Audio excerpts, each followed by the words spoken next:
예, 애국 시민 여러분, 애국 성도 여러분, 안녕하십니까? 성서나라 송원근 목사입니다.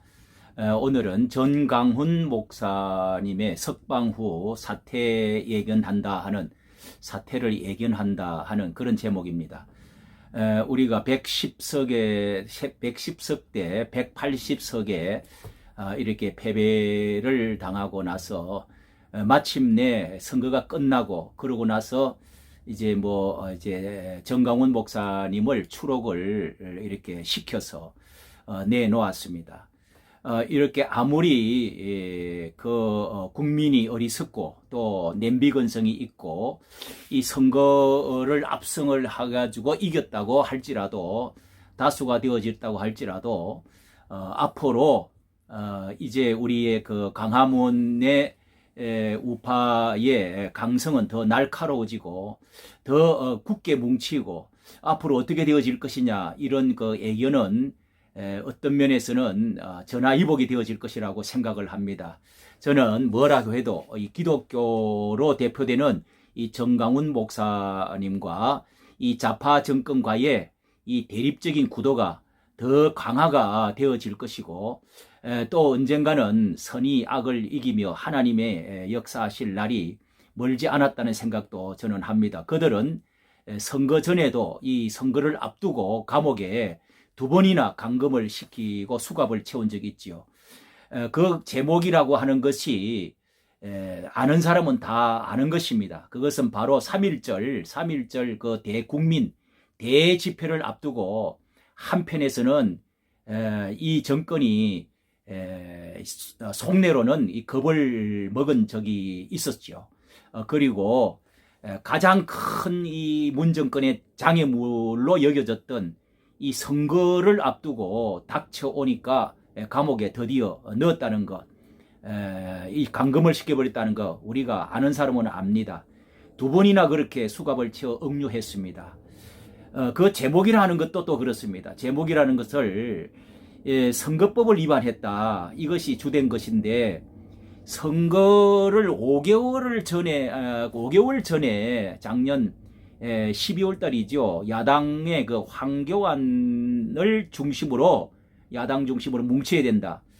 이런 말은 누구나 할 수 있는 상식적인 이야기처럼 들렸는데 그런 것을 문제를 삼았다. 참으로 이것은 이연령 비연령이죠. 또 대통령의 명예를 훼손했다고 합니다. 저는 이 고영주 그 변호사님이 이제 언론 총 그 연합회의 회장을 하신 분 아닙니까? 고영주 변호사님은 문 대통령이 간첩이다, 공산주의자다. 이런 거를 말해가지고 결국은 고소를 당해가지고 승소해가지고 이기지 않았습니까? 그렇게 공산주의라는 말까지도 했는데도 무슨 그 명예훼손이 이 공적인 자리에서 했다는 것이 명예훼손이 되겠습니까? 그것만 비교해봐도 그렇고요. 불구속 수사를 얼마든지 또 할 수 있는데 도주 우려가 있고 증거인멸 때문에 구속 수사를 해야 되겠다. 이것도 비교를 단순히 간단하게 비교해 볼 때 김경수는 왜 그렇게 내어놓았습니까? 조국과 정경심 씨는 왜 이 구속 수사를 하지 않고 그렇게 다 가릴 거 가리고 뒷구멍으로 다니고 그렇게 합니까? 이 말이 되는 겁니까 이게?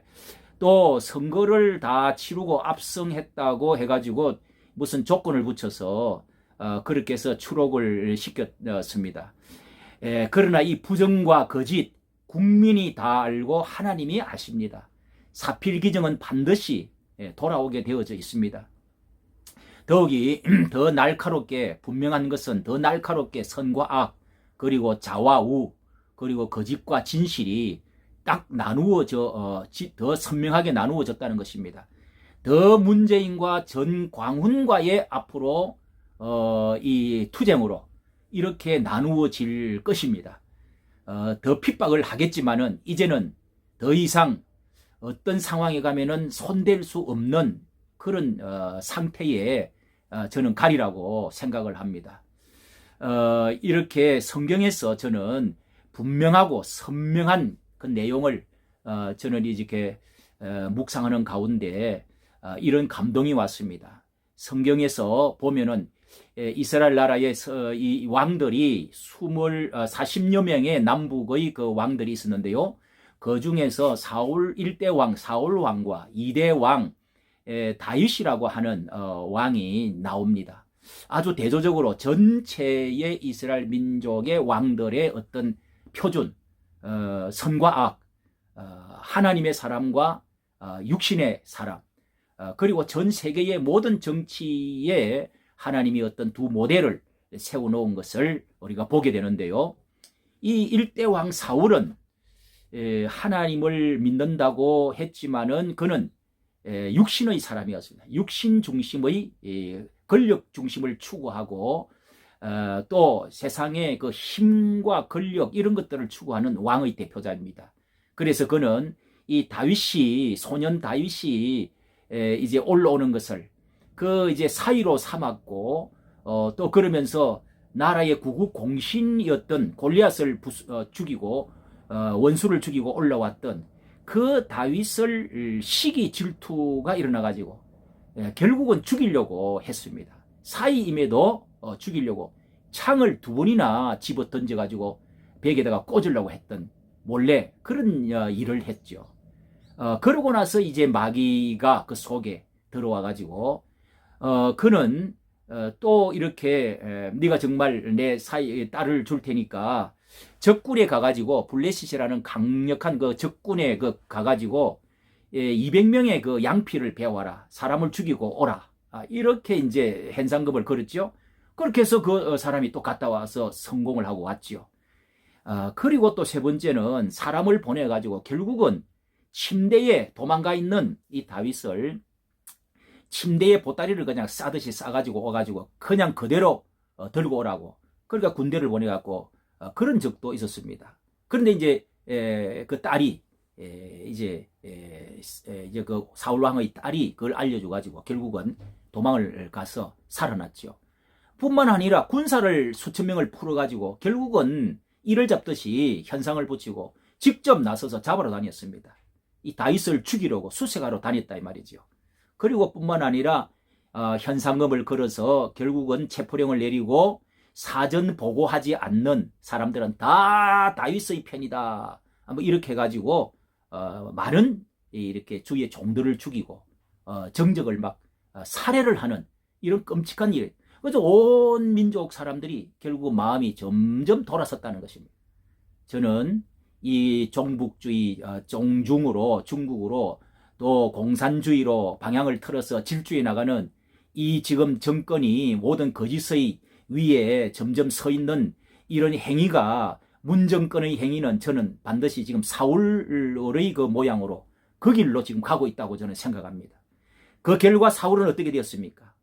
어제 이제 그 감옥에서 전 목사님이 나오실 때요. 그 이제 사람들이 국민들이 전강훈 강강훈하고 외치고 목사네 외치고 그리고 그 교회에 이제 병원에 갔다가 도착할 때까지 몇 시간 동안에 성도님들이 이렇게 춤을 추는 광경이 있었습니다. 저는 그것을 유심히 1시간 이상 춤을 추는 그 성도님들 그 춤추는 그 모습을 물끄러미 보면서 여기에 나오는 사울왕과 다윗왕에 대해서 국민들이 여자들이 춤을 추면서 다윗을 만나가지고 그 여자들이 이런 말을 했습니다. 노래를 부르면서 춤을 추면서 사울은 천천히요 다윗은 만만히로다 이렇게 이런 춤을 췄단 말이죠. 여러분 이것이 바로 전설이 다윗의 그 전설이 된 거죠. 모든 국민들이 마음이 그렇게 돌아섰다는 것이죠. 이렇게 한 결과 앞으로 이렇게 되어질 것입니다. 이제 광화문에 이 집회도 코로나19도 결국은 가라앉으면서 좀 집회도 이제 가능해졌다고 그러지 않습니까? 국민들이 모이게 되어 있습니다. 하나님이 알고 사람이 다 압니다. 마음이 지금 표는 많이 얻었다고 하지만 언젠가는 떠날 것입니다. 사울의 그 결과가 어떻게 된 줄 아십니까? 첫째는 하나님의 영이 떠났다고 했습니다. 하나님이 당신을 버렸다고 그랬습니다. 그리고 나서 그는 정신 이상이 걸려가지고 이상한 짓을 하기 시작했습니다. 사람이 도덕과 정신의 스트레스가 많아지고 이상한 그렇게 되어지면 영적으로 이상하게 되어지면은 이상한 짓을 하지요. 그리고 결국은 자충수를 두 가지고 내적인 불화가 그 안에서 막 일어난 것입니다. 뿐만 아니라 전쟁의 외침으로 전쟁의 그 침입이 들어와가지고 결국은 전쟁을 해서 전쟁이 일어나가지고 그는 자살해서 죽고 자기의 그 멸문지하 가정이 다 죽게 되어졌죠. 그리고 성경은 그렇게 말합니다. 다윗의 집은 점점 강화해지고 결국은 다윗이 왕으로 오르게 되고 결국은 위대한 40년 동안의 통일왕국을 이루고 위대한 성군이 되어진 것이 다윗 왕이 되었죠. 그리고 성경은 다윗의 집은 점점 강하여지고 사울의 집은 점점 약하여지더라 이렇게 결론을 내리고 있습니다. 사랑하는 국민 여러분, 이제 우리 애국 시민 여러분, 하나님은 화가 변하여 복이 되게 하십니다. 하나님은 인생이 아니시니 결코 시건치 아니하신다. 공의는 정의는 반드시 부활해서 하나님이 세우는 날이 있을 것이라는 사실을 믿고 캄캄한 어두움과 새벽이 와더라도 꼭 이 일이 하나님의 일로 성사되어지는 이 민족을 하나님 버리시지 않고 숨은 7천 명이 무릎 꿇지 않는 바알에 무릎 꿇지 않는 7천 명이 남아 있어서 하나님이 역사하실 줄로 믿습니다. 감사합니다.